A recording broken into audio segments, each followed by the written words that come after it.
So the main reason that I sought out making my own fertilizer products was because I was not really pumped on what products were available at the time.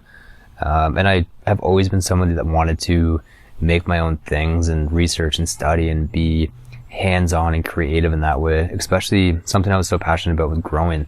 If I could learn how to make my own products to feed those plants completely naturally with products that come directly from the earth, then I was sold. That's all I wanted to do. And I dove in head first. I looked up everything I could about how to ferment things and how to make your own fertilizers other ways as well. And what I learned was so invaluable and so simple, which was the greatest part. A lot of the time we think it has to be so complex about how we feed our plants, but just looking at nature the way that it does anything, like so many things that we learn directly from nature, and it's no different with growing plants.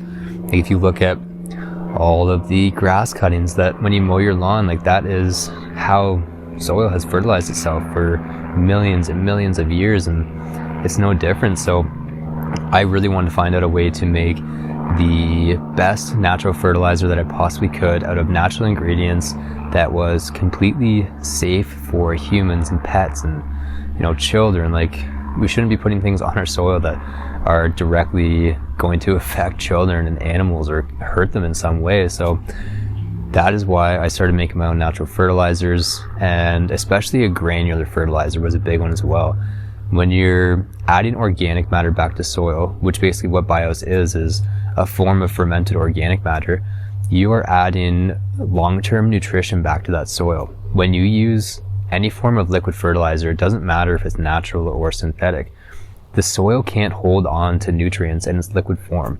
So what happens is your plant has a split second to absorb those nutrients. Once they've done that, the soil can't hold on to it. So any water that you put back into that pot is just going to drain those nutrients right out of your pot. And I've heard it's somewhere around 10% absorption rate. I could be wrong, but it's not as efficient as putting something substantial directly in your soil that's going to break down over time. The benefit of having a fermented product is that you have different bacteria and fungi and billions of different microorganisms that create a direct relationship with the roots of your plant. And this is actually how plants get nutrients in nature. Roots don't absorb nutrients all on their own. They don't have that ability. There's very, very few nutrients that are actually mobile.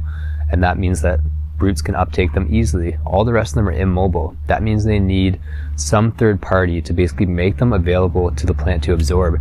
And that is directly caused by bacteria and fungi and protozoa and all kinds of other microorganisms in the soil. So over 90% of the nutrients that plants actually get in nature are directly from microorganisms. So when you add a fermented product that has organic matter, that has your microbes, you're getting that direct uptake of food because those microbes are making nutrients available for your plant.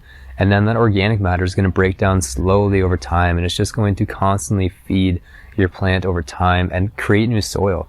That's the other beautiful thing too, is organic matter just turns into more soil. So it just keeps piling up with plant available nutrients that your plant can actually absorb. And the organic matter at that point can hold on to those nutrients. The other beautiful thing about microbes is that they hold nutrients in the soil for you, because for them to make nutrients available to the plant, they must first consume it in some way, either by directly consuming that organic matter or by consuming each other.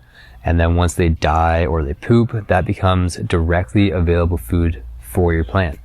That never leaves the soil ever. They're living there constantly. So any nutrient that you put into that soil is always staying there. It's never leaving the soil, like with a liquid nutrient.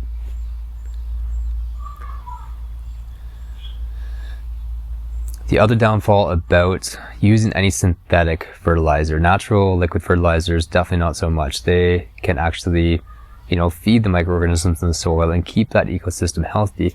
But when you're using something synthetic, it actually stresses and kills all the microorganisms that are in that soil. And another great benefit that microorganisms in soil have is that they actually protect plants from disease and pests they make plants more pest resistant. So if you're using a product on your soil that is damaging that ecosystem, then you're directly affecting the health of your plant. You're directly causing it to have more disease and more pests. And this forces you to use more products and harsher products because you're constantly trying to just band-aid that solution where the issue really lies within the soil. That is the cause of all of these problems. So that is why I started making this product, and it has been working amazingly, and I knew it would because I've seen it myself. I've been using it for the past 6 years, and it's made a massive difference in my understanding of growing, and I'm so excited to take it to the next level. There's so many things that I want to do with this, and this is just the beginning stages. So thank you very much for being part of this.